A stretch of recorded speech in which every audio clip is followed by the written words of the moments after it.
Hey guys, how's it going? Welcome back to another edition of the Between Numbers podcast. We're just gonna get right back into it. So we're gonna talk about some of the news this week. Obviously the games from last week in the divisional round, and obviously our predictions for the AFC and NFC Championship. So let's get in it. So I'm just going to start off with this Raiders one because I think it's quite exciting and I want to talk about it. The Raiders have filed their relocation paperwork to the NFL to move to Las Vegas from Oakland. And it seems that they are. It won't be like next year like the Chargers in this situation. It's going to be in like a couple of years time. They're going to get like a. They're going to try and get themselves a stadium built down there, and then hopefully come into and then move into Vegas when their stadium isn't built, which is apparently meant to be a 65,000 seat stadium, which is in 2020. So still got a couple years to wait there before the Raiders move. But yeah, it's weird. Like another a team moves out of California, which is interesting. Yeah. That's if it seems a weird thing because they have such a massive fan base in California and in Oakland and in LA, like all around there. Mm. It feels kind of weird to move all the way to Nevada to for your new team, but Uh I huh. I can see the attraction of Vegas, like especially the team, the Raiders, because they've always been known as being like quite like an outsider team Hmm. that do things differently. They've got really passionate fans, and Vegas like kind of suits their persona as a team. Yeah, for sure. I definitely Um, think that's the case. but kind of Vegas as a city, I don't really see like how like you build up like a solid fan base there because it seems like the kind of place where like people would go to a game, to a Raiders game if they're there for the weekend, like as Uh, part of like going to Vegas. Obviously, there's everyone who lives in Vegas and works there doing other shit, other Yeah. jobs. But like, um, yeah, I'm All a bit right. confused because I haven't. Well, for me, I'm still because obviously the Raiders were in LA for a couple of years way back in like, the 70s and 80s. Yeah. So obviously with like the Chargers who've never been to LA, a company that like they're moving to LA instead of Oakland, which I thought was kind of weird. Mm. I mean, it would have made. I think it would have made much more sense if Oakland then if Oakland stayed in LA, or stayed in California and went back to LA because they've already been there and they have like history there, so they already have some fans. They're gonna move to Vegas now, and I mean, it's one of those things in like the NFL where it's like it's a new say it's with no team.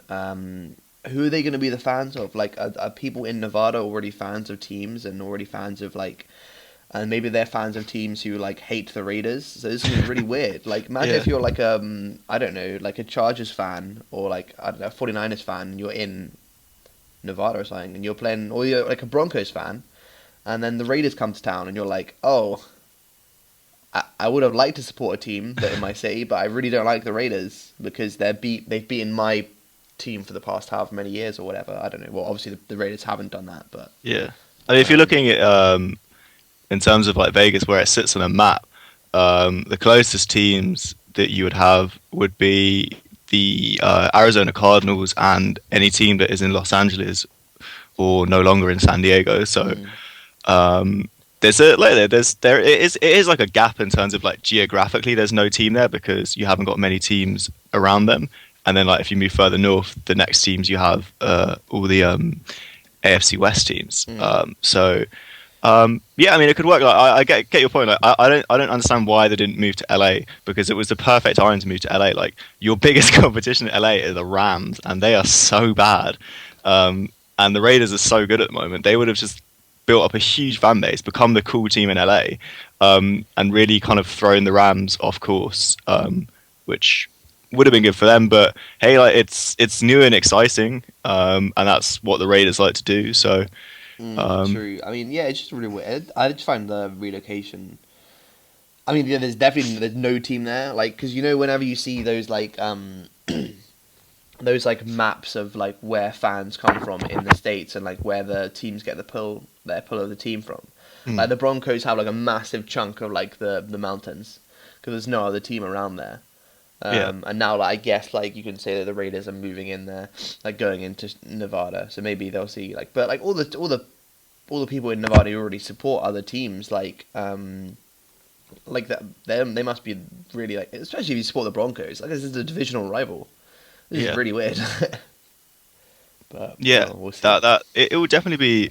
interesting. I mean, it's still a while. They want to do it in 2020, so they still got a couple more years left Oh, in for sure, Oakland. yeah. But I would feel kind of betrayed as a fan in Oakland or any fan of the Raiders Yeah, in California because it's where they've been sat for ages, and they had an opportunity to stay in California and go back to their hometown, and they turned it down.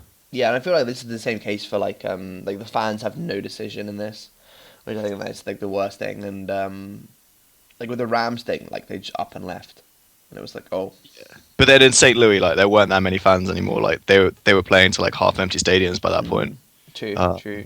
And it's, like the worst thing is like just as the Raiders start getting good again, yeah.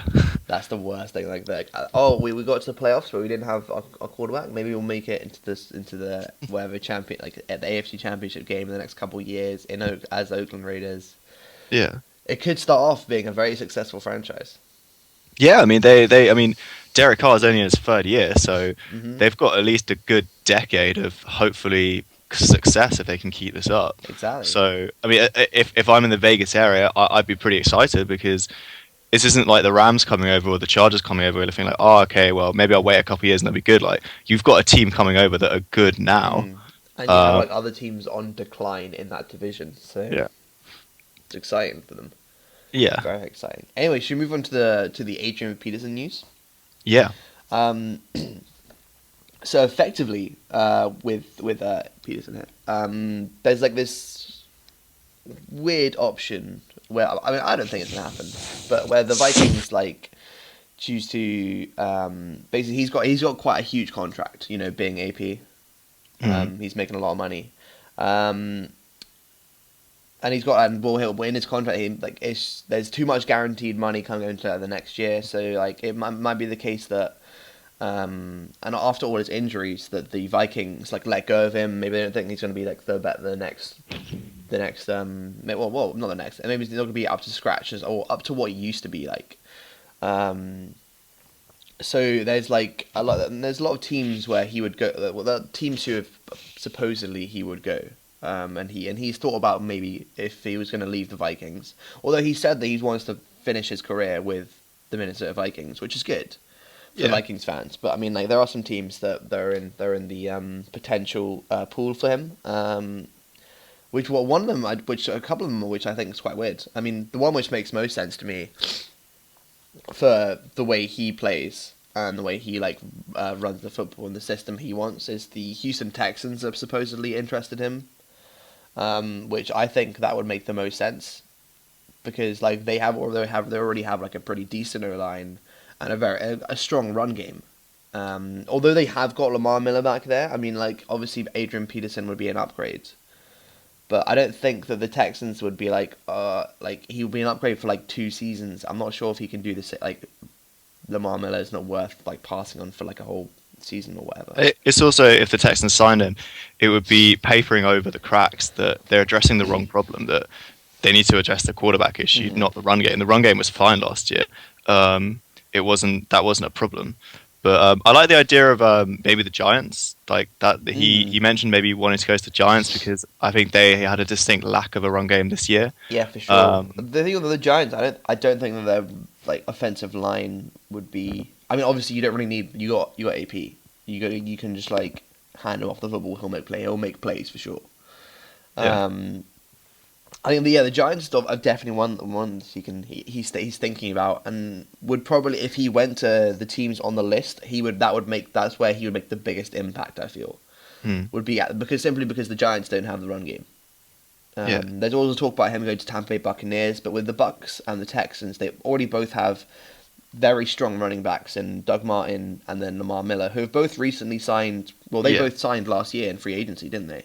And they paid Doug Martin a lot of money as well, and I don't think they'll want to just throw that away. I think they'll want to stick with Doug Martin. Yeah, exactly. But for the 3 teams, which is these guys supposedly are, with the Bucs, the Houstons, and the Giants. I mean, the Giants have been throwing a lot of money out in free agency. We saw last year for sure. Yeah, it worked. It worked on their defense. Their defense got back together. I mean, it got pretty stellar. But their run game is the one thing that seems to be missing from Giants. There's just like everyone talks about their offensive passing and like Odell Beckham, but no one really talks about the run game. Yeah, it's true. I think that it would be a good a final piece to a puzzle. But I mean, in terms of him leaving Minnesota, I don't think this is him. I don't think he's being forced out of Minnesota.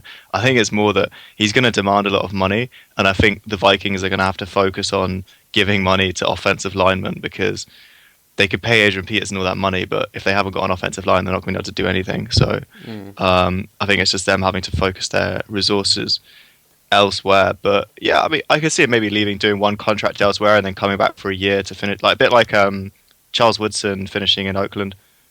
Yeah, I mean, it could be like kind of that kind of situation. But Or Darrell Revis finishing in New York and just being terrible. yeah, that was weird though because he was good last season, but just didn't, you know, had that good trial season, then signed himself to a 3-year deal, just getting that money because that's what he does. Yeah. Anyway, should we move on to the games from last week? Yeah, let's do that. All right, let's move on to the first game from last week, which is the Seattle Seahawks, who headed over to Atlanta to take on the Falcons. And this game was a lot more kind of one-sided than I thought it would be. I mean, the Falcons just, I mean, it showed that the Seahawks didn't have Earl Thomas. Yeah, I definitely. mean, that was just, everyone seems to think that it just came to the brow that you can't really stop Julio Jones as well. I mean, if you can't, he stopped to a certain extent, but he was always picking up those like he's always making those first down connections, the first downs. Like that's whenever he got the ball, he would get there. He would make the first down, like keep the chains moving, which is what I think really the player stands out for. I think also as well, like you stop Julio Jones, but that's only stopping part of the problem. Like you look at the receivers that he was thrown to. Devonta Freeman had 80 yards. Taylor Gabriel had 71 yards. Mohamed Sanu had 44 yards. Like Julio Jones only had 67 yards, but if you're stopping him, you might restrict him to less than 100 yards. But there's plenty of other receivers that they can throw to, and once that Falcons offense gets going, you just can't stop them. Yeah, I think it came into the situation that the Seahawks came into the game being like, we're going to stop Julio Jones. So they would like double cover him, and it just led open to everyone else being free. Yeah. So and also I mean. The Seahawks, they made so many mistakes. Like they got killed by special teams. They had that one play in the first quarter where Devin Hester had a huge return, and then they got pulled all the way back to the 1 yard line, and then one of the offensive linemen tripped up Russell Wilson, and they got a safety. I think that really killed the game for the Seahawks. That was terrible. Yeah, but how about Devin Hester though? I mean, gets signed back this year after being released from the Falcons just for the playoffs, and like he's made an impact. Like he showed he's still got game. Yeah, but he says he wants to retire now though. I mean, yes, but I mean, like, because he wasn't signed up by anyone in the season, was he?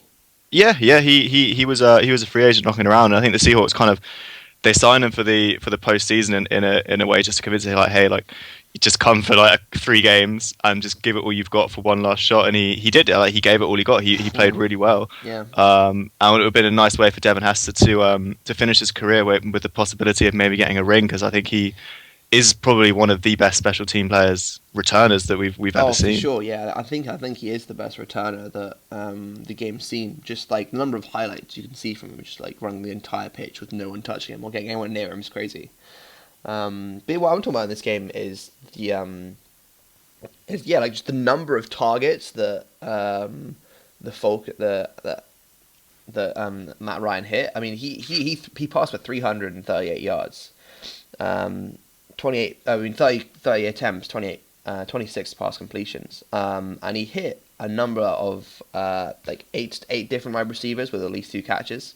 Yeah. I mean, when you're swapping, that just means it's just difficult for the defense as well, because like the highest number of receptions for the Falcons was Julio Jones on 6 receptions, and it's just difficult because that's the man they're going to.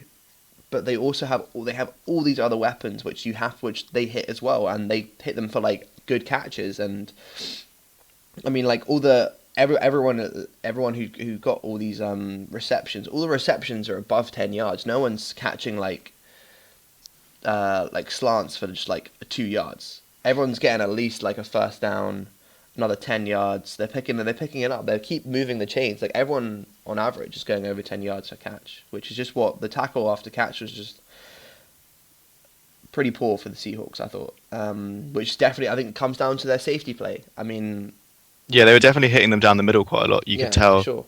exploiting that gap where you would usually have Earl Thomas. But I thought Richard Sherman was good in moments, but I thought he could have maybe played a little bit better. I thought he could have done a better job at covering some of those receivers. I mean, I didn't. I didn't like. It's weird when you don't hear his name like in the game that much. Like, Yeah, there's always there's a talk about him. Sure, at the start of the game, they're talking about maybe the matchup, him against Julio Jones. But then like they get punished for that.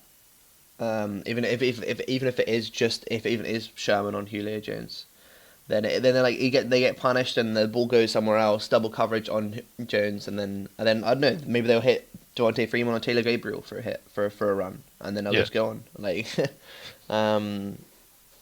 You see, yeah, it was just a really weird game watching it because I just didn't expect the Seahawks to kind of like I didn't like see much like fire from them. yeah. I thought they kind of like it kind of like they kind of, at half time they kind of like blew out. They weren't that like they came back. They came back and they got touchdown in the fourth quarter. But that was when the game was way out of reach. Like it just seemed to be like they weren't like up for it, and they wasn't just like I don't know. It wasn't the Seahawks team which I'd seen in the playoffs in the past couple of seasons.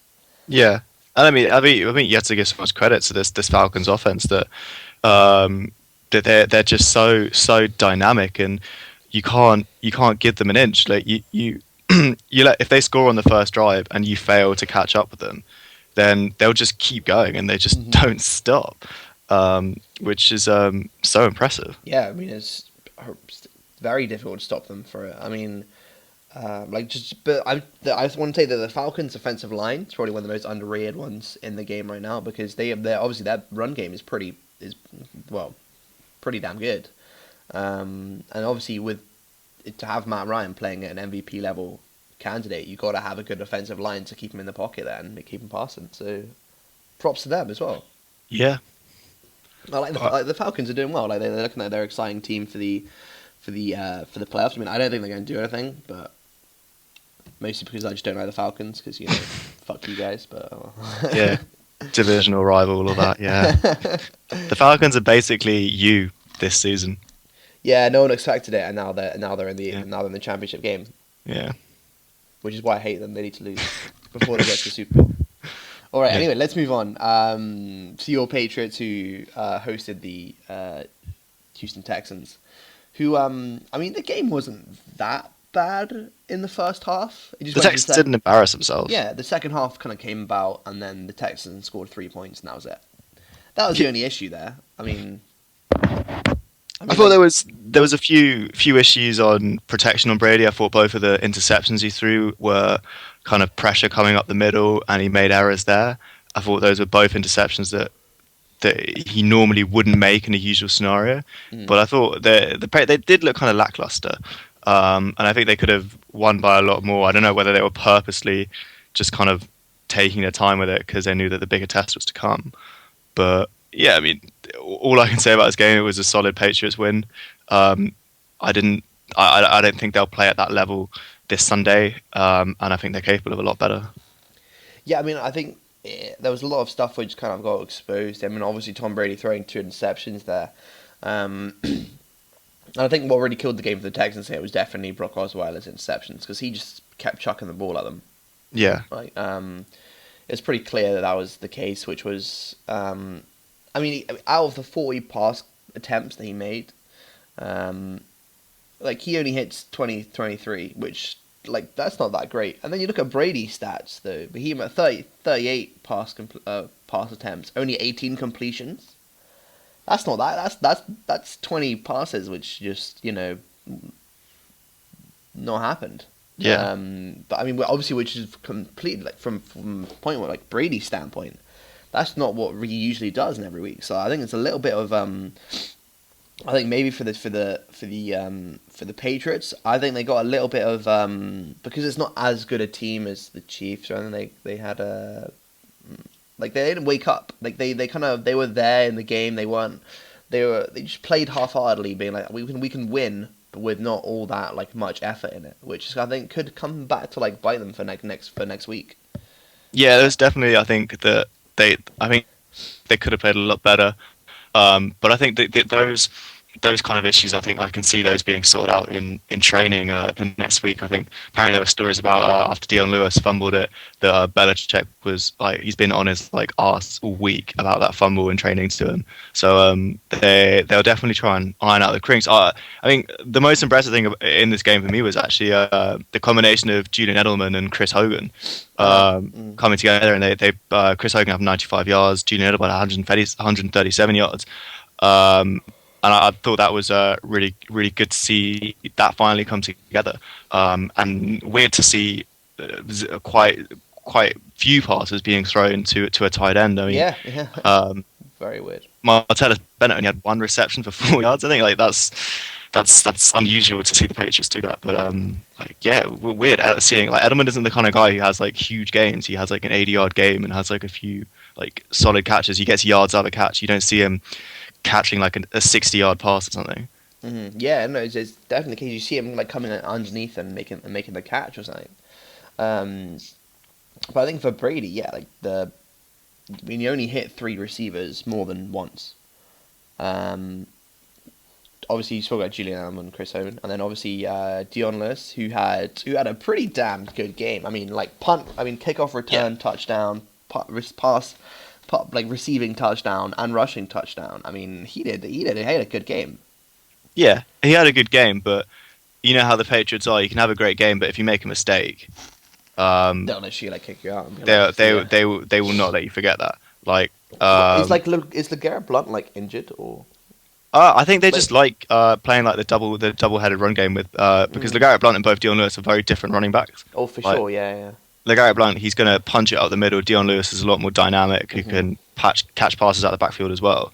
So I think they just like the combination of them both. And I think Dion Lewis is only just really coming back from injury now. Like he's had so many injuries the last since kind of mid last season. But I think he's hitting form at the right moment, and I'm excited to see him. Like I've been a big fan of him ever since he came through last season. Yeah, I mean, I always think it's a little bit weird in New England for the running game, because obviously you don't really feel you don't really think they really need like a very good running back, because you're name a recognized running back who's played for the Patriots in the Brady Belichick era. Exactly, like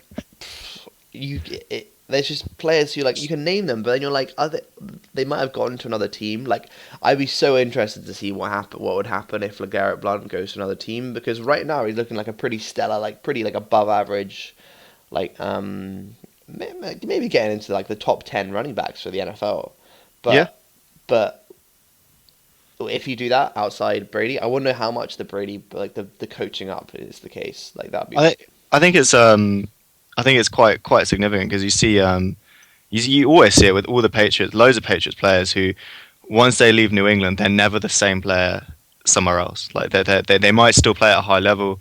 Like okay, maybe less for defensive players, because I mean Chandler Jones is doing quite well in Arizona, and Jamie Collins did all right in Cleveland. But with offensive players, you never really see them play at that same. They might still play at a high level, but they will not be as good as they ever are when Brady's the quarterback, because he is so good. He just elevates people's game. Mm-hmm. I think that's definitely the case there with Brady. It's just like all these players you've never heard of before now becoming pretty quality players.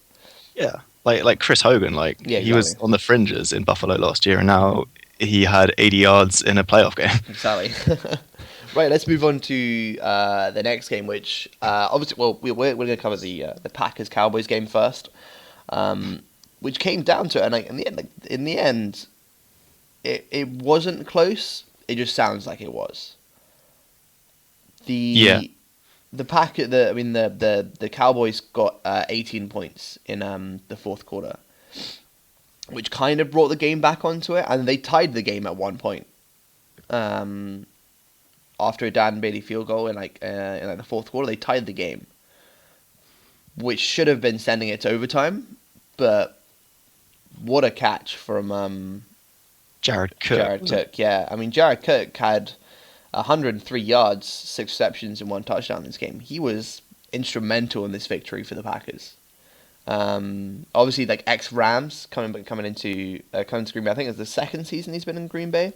Yeah. And he was just I mean, he's just been like flying under the radar. It's like it's like with Brady and like his like wide receivers. With Rodgers and his like tight ends, it just seems to be that he can throw to whoever. It doesn't matter who's about. It could be that Richard Rodgers guy or any other is like, I mean, like they got Ty Montgomery playing running back. I mean, I just don't, it's like the most like weird thing ever. Yeah. I think for the And there was no Jordy Nelson as well. yeah, and like I mean, Randall Cobb obviously was stepping up to be the number one receiver. He had a solid game, but I mean, he didn't really post number one receiving stats. I mean, like, so hopefully the plan is that Jordy Nelson will be back for the NFC Championship game. But for this game, I mean, this was so weird because there was two players on the Dallas Cowboys team who dominated. Well, I mean, obviously Des Bryant had 9 catches for 132 yards and 2 touchdowns. And obviously Zeke ran for 125 yards. But he didn't get any touchdowns, though. Yeah. The Dallas run game, which has been so good, what happened to it? I think also I would partly put fault on Jason Garrett on this. I think at times when they had kind of third down situations, they were looking to throw the ball, and I think they should have just kept running it. Like the run game was working for him. It wasn't like you look at them. I mean, Zeke had 125 yards off 22 cut touches. Like those are really, really, really good numbers. Mm-hmm. And every time they ran the ball, he was always picking up like 4 or 5 yards.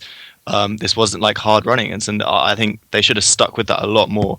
And I think it could have maybe been a different game, but it just kind of persisted with throwing the ball at times, which wasn't always as successful. It was weird to see that because I feel that maybe because of the bye week that they had, the Cowboys, that because they had to wait and see who their opponent was because obviously, like, I mean, between Green Bay and the Giants. I mean, it was a toss-up matchup. I mean, that game was super close as well. Yeah. And like obviously, it's different ways that you'd play the teams. So obviously, the team couldn't prepare for playing. Like, they didn't have like the luxury of knowing who they were going to play. Yeah. Unlike say, I mean, like say take the Patriots. I mean, the Texans come in. They're like, okay, well, like, and all the Raiders, and they're pretty much set to play those two guys. They play one of those two. So like they could have just been like, oh yeah, I think they're gonna make it. But with this game, with the Cowboys, they couldn't really have that luxury. But they didn't help themselves at all. Like they made it like a matchup against the team rather than play to their strength. Yeah. And they tried to like obviously see that Aaron Rodgers and Green Bay were throwing it a lot. So they were like, oh, clearly we need to do that. But that's definitely not what the Cowboys needed to do. They need to stick with their game plan. Maybe get a passing TD when they're ahead with the run game. Get that play action going and just. I don't know. But you see that? Yeah. Remember that stat that we were talking about a couple of weeks ago or last week, which was like no rookie running back who's led the NFL in rushing yards has made it to the Super Bowl. And we've got another name to add to that list now. Yeah. There's also no rookie quarterback has ever started in the Super Bowl. Yeah, it's just like no one. Those like those. I don't know. That's still there for people to make, which is weird. And I don't think this is down. Like people also saying. Oh, this should be viewed as a failure of a season for the Cowboys, like, and people like getting on like Dak and Zeke, be like, this is nothing to do with Dak and Zeke. Like, you can't view the season as a failure. Like, you went in the season with your starting quarterback injured. You started with a rookie and a rookie running back. Mm-hmm. You got the number 1 seed in the NFC, and okay, you lost against a quarterback who was probably 100% going to the Hall of Fame, is in the his life. Is in the talk for best with the best quarterback of all time. I mean, yeah, and you can't expect them I mean, they had a fair crack at it, and they've got a really young core now. They've got a great offensive line that's peaking. They've got an incredible running back, a good quarterback. Like, don't be pessimistic about it. There's like teams out there that would kill to be in this position. Like. Don't. You know, I would really like a Dallas Cowboys Hard Knocks season. Oh, that would be so cool. Like just see it, like having like the evolution of Dak and Zeke, and how like at the start they'll be like, yeah, last year was good, but we don't care about that. We want the title. Yeah, and now you can. I'd say as a Cowboys fan, like I'd be happy with this season. Like just like it's just because Cowboys fans set expectations really high because they are the Cowboys. But I'd say as a Cowboys fan, be happy with this season. And this means that now you can go into next season saying that all right, it's Super Bowl or bust. Like What the issue is with like those teams is that because there's like the Super Bowl, that's it basically. yeah, There's no real like. No one sets a goal to make it to like the divisional round. yeah. Well, it's make it to the postseason. You can make it to the postseason, or you win the Super Bowl. Yeah, There's no real in between kind of thing there. Like there are so many different teams who are dreaming about a Super Bowl, who think they should get a Super Bowl, and be like, "Oh, we missed out last year." I mean, you have each of the 4 teams in the playoffs in the championship game. Only one team is going to win. yeah, And like all the other 3 teams are either 1 game or 2 games away from winning it. And then of course you have like the Cowboys, the Seahawks, the Chiefs. They're going to be annoyed. You have basically the teams who make the playoffs who had aspirations of going there. The Giants, they could have had a crack in it. And then you have obviously teams who before the season were thinking playoffs, like were thinking Super Bowl, like the Cardinals, the Panthers. I mean, you have all these teams who are thinking like this season's been an absolute bust, whereas because they didn't make it in the playoffs, or they played with a one and done. It's weird because you have like 8 teams would be like, we should have won the Super Bowl this year, and we're annoyed that we didn't. But obviously, 8 teams can't win it. Like, yeah. It just happens that. It's just the way football works. Yeah, there's no in between. There's no like, oh, well done, you got like 3rd, 2nd, whatever. You won your division. Like, yeah, you won the division. Fair enough. Like you can gloat that over the other 3 teams in your division. Yeah, that's about it. Yeah, but no, yeah, like it's the same. I mean, if I like, obviously I'm not a Cowboys fan, and I can't really say, but if I was from a neutral's perspective, I'm seeing this like, all right, you lost to a better team, not a better team, you lost to a better quarterback. Yeah. Who is there? And it's not Dak's fault. Like, yeah. It's. I would say there was some. I'd maybe put question on some of the decisions Jason Garrett made. Also, that spiking the ball really late on in the 4th quarter. That was. I wasn't sure about that. That was a weird decision. But yeah, I'd say maybe a few coaching decisions. I don't think there's nothing to do with the players. I think it's like people say, oh, the secondary could have done better. Like you could have put the Broncos secondary there. You could have put the Seahawks there. You could have put the best secondary in football there. Aaron Rodgers would have still torn them apart. Like you like even look at like you could take any receiver away. You could stick anyone there and he will make them catch a ball. Like that's how good he is right now. That's the thing with like Brady and Rodgers. It's just like any receiver you got doesn't matter. I'll make him good if he's good enough to like be. If he's good enough to be like around like about the NFL, like he's just like on the fringes. That Rodgers will make him a player. And so will Brady. It's just all he needs to do is to get to a certain part of the field, the receiver, and their passing is so accurate that they just need to stand there and catch it. Yeah, as long as you can catch a ball, you're fine. Yeah. But yeah, for this one, I think that the thing was like with this whole game was everyone was talking about how the offensive line for the Cowboys are so key. But I think the offensive line in this game for the Packers with Aaron Rodgers giving them time. Obviously, we know how many plays he makes outside the pocket and everything, and how many dunks. But I mean, no sacks in the entire. I'm sorry. I was looking at the Packers defense. But I mean, like the offensive line, I'm praising it. Obviously, there was 3 sacks that they had for the Cowboys, but I mean, they didn't like capitalize on those. Obviously, with the Packers, like these sacks, like some of them led to Packers touchdown or Packers field goal or like great field position. Like the defense didn't capitalize just because it's so difficult to do that with Rodgers. Yeah. Even though he only had 2 passing touchdowns in the entire game, I mean, he's totally okay with that. I mean, Ty Montgomery ran in for two touchdowns off 11 touches. So, but they can punch it in, which is very important. Yeah, but I mean, he also had probably one of the throws of the season to Jared Cook in the final minutes of that game. That and the catch as well, unreal. Yeah. Just like in how much pressure it was to make it and to get there. Yeah, and if you're playing a quarterback who makes throws like that in the final second of the game, then you're like, fair play. What can we do? Like, yeah. Like that's one of those things where the coverage just goes downfield, then Aaron Rodgers breaks out of the pocket, extends the play, someone gets open, makes the play, then the Cowboys are gone. Then they go home. Well, yeah. Well, they were home already. They just have to. Yeah, well, they went home, you know. Yeah. Like, Well, apparently they all had to stay in the stadium afterwards because of tornado warnings. Oh, imagine that, losing the game and then just being like, oh, great. Yeah. So what are you guys going to do for the rest of the weekend while we watch us lose? Yeah, I'd like to know what players do, like what like a starting quarterback or like what Dak and Zeke do like straight after that game, because then you're like, oh crap, like I've got to sit around for the next 8 months until I can get on the field again. Yeah, like, what do you do immediately after the game? Yeah. Like, do you go home and get drunk, or do you just go home and watch the game over and over again? I think you go home, watch the Steelers Chiefs game, and then be like, at least hopefully that would get you out of your mindset, like anything to get you off the thought of losing, you know. Yeah. Anyway, should we move on to the Steelers Chiefs game? Yeah. Then we could do. Right, so this game obviously was moved from I think it was like a 3 o'clock kickoff to move back to prime time because of that tornado warning that we were just discussing about. It was actually an ice storm. Was it actually an ice storm? Yeah.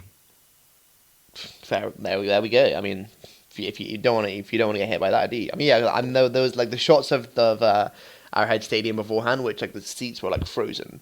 Yeah. Like there was some guy walking around like popping down the seats to make sure they would go. That's a proper AFC like old school matchup. Yeah, so the Pittsburgh Steelers here managed to win a game with 6 field goals. And props to Chris Boswell. He's the first ever kicker to make 6 successful field goals in a game in the postseason. So well done. Yeah, props to Boswell. I mean, like the Chiefs, they lost the game after only conceding field goals. I mean, you got to question your offer. I mean, if you're in the playoffs and divisional matchup against the best running back, arguably the best running back in the league and arguably the best receiver in the league, and your defense doesn't give up a touchdown, you've done very well. And You've done very well. And you're playing against Big Ben, and he's like one of the top 5 quarterbacks, right? And when he's hot, he's quality. Well done. Your offense let you down here. That's all I want. That's all I really have to say for this game. I mean, the Chiefs, their offense let them down. I mean, the Steelers' defense isn't renowned for being that great. Sure, Bud Dupree, maybe he's okay. But if the Chiefs can't get anything, they can't score over 18 points. Like how are they meant to do that? Like how are they meant to win this game? Yeah, like I think, and the Chiefs as well. I know this is going to be the thing that everyone's going to be pointing to when saying why the Chiefs lost this game. But I'm going to do it. I'm going to be that dick, and I'm going to say Alex Smith. The guy can't he is an average quarterback. That is it. Like he will make throws under 10 yards, and that is it. He does not take that risk to throw the ball down the field, and he never did that. He did it once or twice later on in the game, but he never took that risk, and that's why I think as long as the Chiefs have got Alex Smith at center, they're not in these games where it's like kind of like a coin flip. He's not going to take that risk. He's going to look elsewhere, and the defense did their job. They held the Steelers to 18 points, a team that has one of probably the best like triplets combination out of any team in the NFL, and they did their job. They managed that, and Alex Smith did not do his job to win the game at quarterback. Like, I think he should have stepped up a little bit better, and I think I wouldn't be surprised if the Chiefs maybe draft a quarterback in the first round. Like, it's looking like the Clemson quarterback, Deshaun Watson, might be slipping all the way down to the end of the first round because of other quarterbacks rising higher. So if that guy's available at the end of the first round, I wouldn't be surprised if the Chiefs go for him. And think about how many other like quarterbacks are in this off season, like kind of like who could become free agents. Tony Romo. Tony Romo, yeah, and then like this whole Sam Bradford situation, and Yeah. in Viking, I mean, like maybe he'll stay and Teddy Bridgewater will go, or whatever will happen there. Like you have some quarterbacks coming up to the end of their. I mean, like Kirk Cousins still hasn't been. So he was on franchise tag, so he's technically coming up to free agency as well. I mean, you got a lot of players, got quarterbacks who I'm not really sure if any of those players would right now be better than Alex Smith. Yeah. You just need someone who, like Alex Smith. He's so, like. There's nothing wrong with Alex Smith. Like he is, just like if you want like a good, like a standard quarterback in the NFL who's not going to lose a game for you, then Alex Smith is your guy. He was kind of like Andy Dalton before he became good. That he won't Which light up. one came good?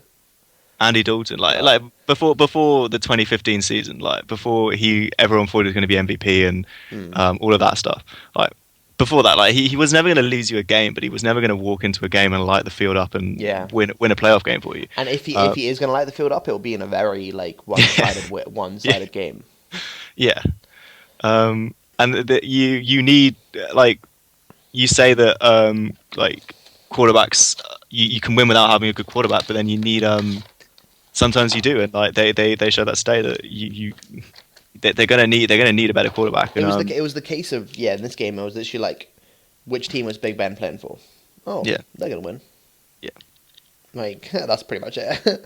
It was just odd because there was a lot of talk beforehand about how like the Chiefs. I mean, like I don't know all the like what analysts. I can't remember what station it was, but I was watching the game. I think whoever broadcast the game on Sky, it might have been Fox or something. But whoever's broadcasting the game, all of their analysts picked the Chiefs to win, and the fan vote had the Steelers to win. And it was just like if all of their analysis goes into this, and the fans are like, yeah, well, they can't stop Brady. I mean, when Roethlisberger, Bell, and Brown, they can't stop the three Bs. So then it's like, oh, okay. I mean, it was just weird because like you kind of expected the Chiefs to win this one, like a little bit. Like, I thought this would finally be the day when the Chiefs finally come of age and we see them finally win a playoff game. I mean, I was thinking like, sure, after they got the bye week and everything. Although remember, like last week, though I mentioned they're 0-3, now 0-4 after a bye week. The Chiefs, so it's a little bit weird that especially with I thought the game plan for the Chiefs was weird because I don't think they gave Tyreek Hill enough like touches.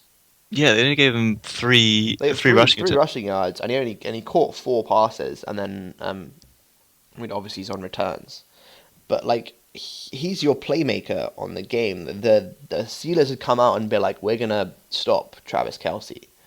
They didn't really stop him, but he stopped himself. Yeah, like it wasn't. It's the offense didn't show up. I'm not really sure if you can blame it all on Alex Smith, but there is definitely some issues there. I think at least he threw a touchdown. Yeah. Right? Okay. Fair. He threw a touchdown. I think also you can also give credit to the Steelers on this that they did a really good job of having long drives. That they really used Le'Veon Bell really well, of running the football and kind of sucking the clock up loads. And it meant when the Chiefs came on the field.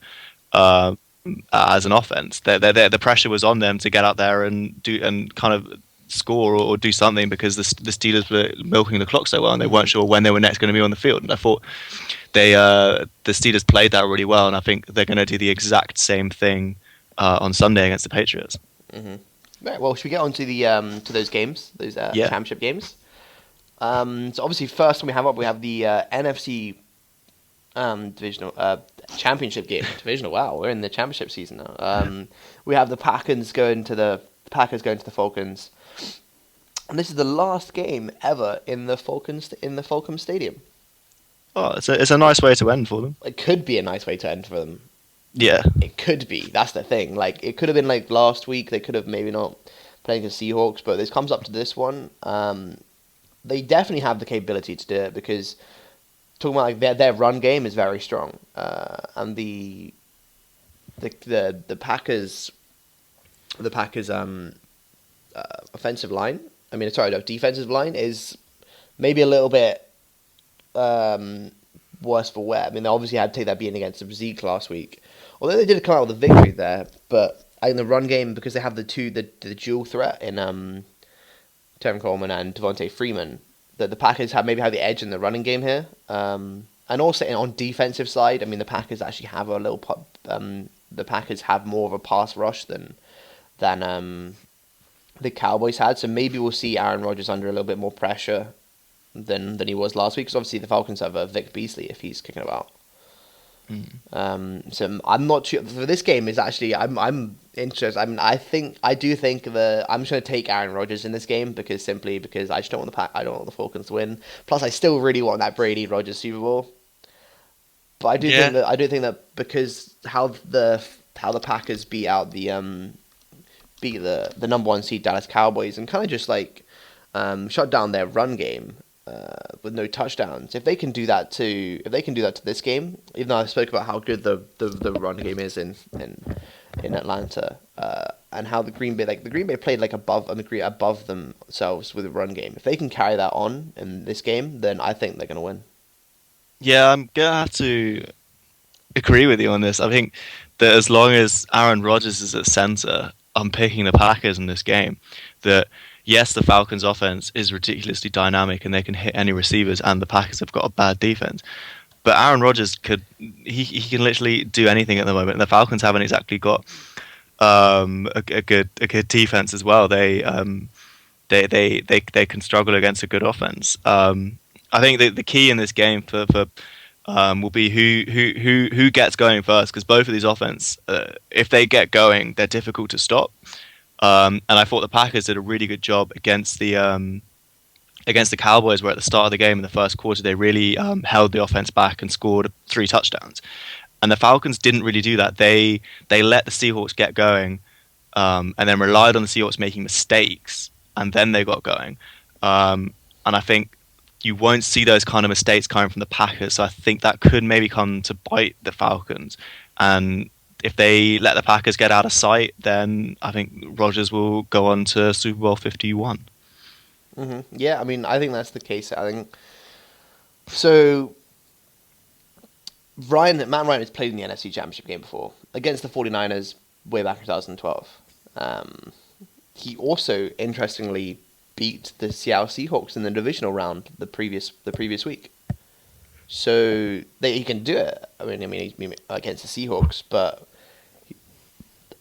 he's 2-3. I pointed this out last year. He's 2. I mean, last week. Sorry, not last year. He was 1-4 in the playoffs, and now he's 2-4. It's still not a great record in the playoffs. It could be 4-4 by the end of the year. It could be 4-4 by the end of the year for sure. And like that 4 and that like 3 of those games, like it doesn't matter. Like as long as if he gets the ring, it doesn't matter what else his record. Do you think if Matt Ryan gets a ring, he'll go to the Hall of Fame? No, I don't think Matt Ryan would go to the Hall of Fame. Yeah. He's had way too many seasons where he's been average. Yeah, but so is Eli Manning, and everyone seems to grant him Hall of Fame status. Yeah, but Eli Manning is just an absolute lad who beats the Patriots in the Super Bowl. Yeah, but he has he's thrown more like the same amount of touchdowns as like Fitzpatrick. Yeah, like, but the same amount of interceptions. He's got 2 rings. Yeah, so like you've got to be doing something right if you get 2 rings. I mean he's got to be doing something right, surely. I just don't think he's as should be like. I think he should go in the Hall of Fame at some point, but I don't think he should be immediately anointed with. I don't think he's going to be in the Hall of Fame straight away. Like I'm not going to say when he retires he's going to be first ballot, like straight away, boom. Yeah. I don't think that's going to happen for him. And there are a lot of quarterbacks right now who 100% will be first ballot Hall of Famers. Yeah, I think definitely Brady and Rodgers. Brady and Rodgers for sure. I mean, you can argue a case for Big Ben. Yeah, I'd put Big Ben ahead of Eli Manning. Mm-hmm. I'm trying to think of other quarterbacks who would be Drew Brees. Well, yeah, Drew Brees. Obviously, he's going straight away. I put Phillip Rivers ahead of him. You put Philly Rivers ahead of him. Okay, I think this is where I think it may come back to bite him. Like Philly Rivers never got his ring. He never got his ring, but in terms of stats, and in terms of ability, I think he's a lot better than Eli Manning. Which is what is this, and remember how like they both like the Manning went to the Chargers, and then they did the trade with Philly Riv getting picked up, and like imagine how different the career would have been if that had stayed, if the Mannings weren't like, oh no, I don't want to play, I don't want to play with the Chargers. Yeah, I think the Giants could have won more Super Bowls with Phillip Rivers. Yeah, maybe. Right. Anyway, for Matt Ryan, yeah, I don't think it's happening for him. Nah. If even he gets one, because he's had too many years where it's just been. This is like his resurgence year. Yeah, and to be fair, like since 2012, I mean, like obviously with the Panthers winning them 3 consecutive NFC Divisional South titles. I mean, fair enough, but yeah, I don't think it's happening for Matt. Yeah, I mean, I have to agree with you to an extent as well. Just thinking back to the start of this season, where we were saying that we could see a slow decline of Matt Ryan happening. I mean, it was. I mean, I'm not surprised. He is just the most like one of the quarterbacks who's just like really good one season, then just average, then just really good, then I don't know. So yeah. I'm like, I expect they could do this year. Next year, I don't expect the Falcons to be as good. I don't expect them to be. Why is that? Because the Panthers are going to come out and dominate the South. Yeah, probably not. But yeah, your division next year. I know we're going on a massive tangent here. That's a really intriguing division next year. Seeing the Falcons after the year they've had, I'm expecting your Panthers to come back strong. Hopefully, yeah. The Buccaneers are a young team, yeah, and then they just have the Saints being average. Yeah, I mean, the Saints will go 7-9. Drew Brees throwing for like 4,000 yards again, but you know, no one really. That's just standard now. No one's really that bothered. I found out an interesting fact that apart from 3 seasons where they had winning seasons and they went to the Super Bowl and they went to Super Bowl, went to the playoffs, Sean Payton and Drew Brees have gone like 9-7 or 7-9 almost every year. Nice. What are they end up this year? What are they end up this year? 7-9. Yeah. Boom. There we go. Yeah. Right. So we talk about the AFC Championship game. Yeah. Here we have the Pittsburgh Steelers heading over to Foxborough to take on your Patriots. I mean, is there ways that you can see like, what are you most worried about here? Le'Veon Bell. Le'Veon Bell. But then I'm worried about Le'Veon Bell. But then I think the Patriots has a sneaky, really good defense that. They haven't allowed a 100 yards rusher in the last 8 games, and their defense is ranked in the top 10, I think, for both categories. Yeah, they have like a defense which is definitely under the radar for sure. And I think that will be some of it. I mean, I think I would be less like last time we played. I think every time we played this season in the last couple of years, Antonio Brown has had 100 yards, but we've always beaten them. I would be more worried because if Le'Veon Bell. If he gets like 170 yards like he did against the Chiefs, it's more the fact that he can milk the clock, and it gives Brady less time to be on the field scoring points. And I think that'll be for both teams. They want to keep their offenses on the field for as long as possible, and I'd be worried about that. But then I'm less worried because the Steelers haven't got a particularly good pass rush. I think I'd say that's where they're the weakest on their defense. I mean, they've got an all right secondary. They've got some decent linebackers, but they lack in a pass rush. And like everyone says, that's the one way you beat Brady in the postseason is you have a good pass rush, and I think that could be problematic for them. Yeah, I think the pass rush. There's a lot of chat about the Pittsburgh Steelers pass rush, and how players like Bud Dupree could be making it against Tom Brady, and we'll get him and the way that they did last week against the Chiefs. But the Steelers' defense isn't it's not that good. I don't think it's that great. I think it's one of the ones who they have like some solid players, sure. I mean, Ryan Shazier, Bud Dupree, there you go. James Harrison, why not? They're secondary against Tom Brady. No way. Like, nothing's really going to happen for them, I don't think. Like, unless Tom Brady has a terrible game and throws a couple of interceptions, then I think the Steelers are going to have a very big issue here. Yeah. I think that I mean, it's a tight game, but the Patriots are definitely favourites. I've got the Patriots in this one, yeah. Same as well. I've got the page up. I'm not going to pick against. It'd be weird to pick against my own team in the one game of the year I care about. But yeah, I mean, it's definitely the Patriots to lose this game. I heard a weird thing on. I think it was on Pro. I was listening to Pro Football Talk whilst I was in the shower this morning. But yeah, and there was someone.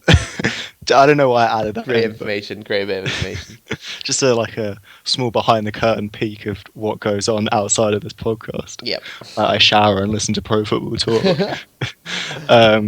Yeah, there was one of the reporters who covers the Patriots was saying apparently there's a rumor going around that if Brady doesn't win this game, he's going to be replaced by Jimmy Garoppolo because it's another playoff failure for him. Yeah, I heard that. That seems like the stupidest thing ever.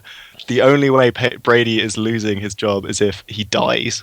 If he dies. Literally, There you that's... go. Between the Numbers exclusive.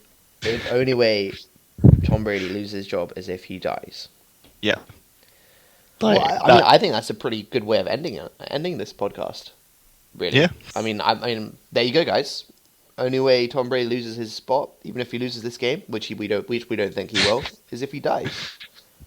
Right. We'll see you guys next week. Have a good one.